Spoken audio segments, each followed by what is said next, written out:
Alrighty, today's tip, it's on OBS and docking all your different sections on OBS. This is a very useful tool, very creative. They got really interesting with that, and they've done this a while ago, but I've never done a tip on it, so I wanted to go over that. One thing I like to do is I like to keep my OBS down in like one right side of my monitor.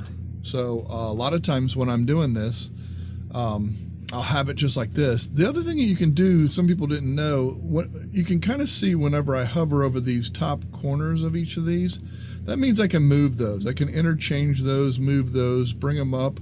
Can't bring it up if I keep it at this size. So that's kind of one thing I wanted to show, but you can see they can stack them on top of each other. You can do that.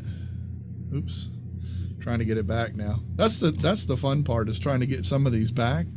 And you can see how it combines it, like the scene transitions in the scenes. I go from there to there.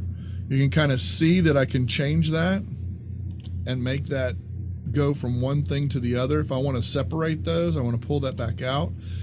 So now I have scene transitions here, scene, sources, auto mixer. The other thing you can do, one thing a lot of people like to do, they'll have their sources up at the top next to their image, or you can see that's free floating too. I can do that. Let me try and make it a little bit wider so it'll fit. Yeah, there we go. So now we have the scenes below and the sources above. It's just, they kind of like to stack it so they can see it that way. The other thing is like the controls, they might have those down below, or maybe shared. Like you can see how, just do the controls in the audio mixer, you only have one going at a time, so you can interchange those. This is a very useful tool for some people that need that. And the scene transitions, it's so small you might not even need it. You can just put that like down here. You only need that much of it. So that's something you can do there, and then you just expand this to make this, so then those are together, so you can actually make these wider. You know, there's a lot of cool stuff that you can do to make this work for yourself. And I can bring that in as far as that much. I can really pinch that in if I really want to, you know, make this so I have another half of a monitor to use as I go. So there's a lot. It's a really cool stuff. The way you get to it, if anybody is rewatching this, you would go to View and then Docks, and then I lock it. If I lock it, you notice above each one of the little corners, I can't move it anymore. It's locked that way. I can't do anything to it. I can't change it.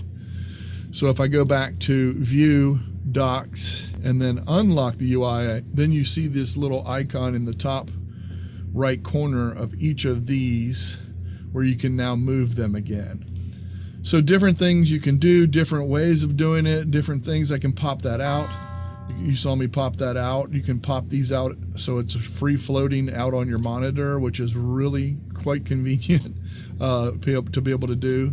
You can double click it to bring it back. So like if I have, let's just say I wanted the scenes out here for a second, just as a separate thing, and then I double click, it brings it back to that spot, which is very convenient. So there's a lot of cool things that it'll do, which is awesome. So this is just something that I did not have a tip on it, but I wanted to show it because I know a few of our members use OBS. So I wanted to go over that and share that with anybody. Does anybody, if anybody, have any questions on it? Don't know if there's many users in here, but feel free to ask away. It's only 6 of us, so if there's nothing, I can end. Alrighty, let me get to the end screen. I'll spotlight myself again.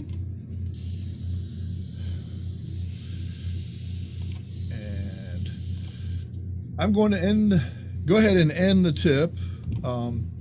The members and I are going to continue conversation, talking about whatever else we want and that kind of stuff. We'd love to do that. If you're watching in the replay, be sure to ask questions in the comments. If you're interested in becoming a Tinkering with Tech member, private community member, join us the next conversation. Go to tinkeringwithtech.net.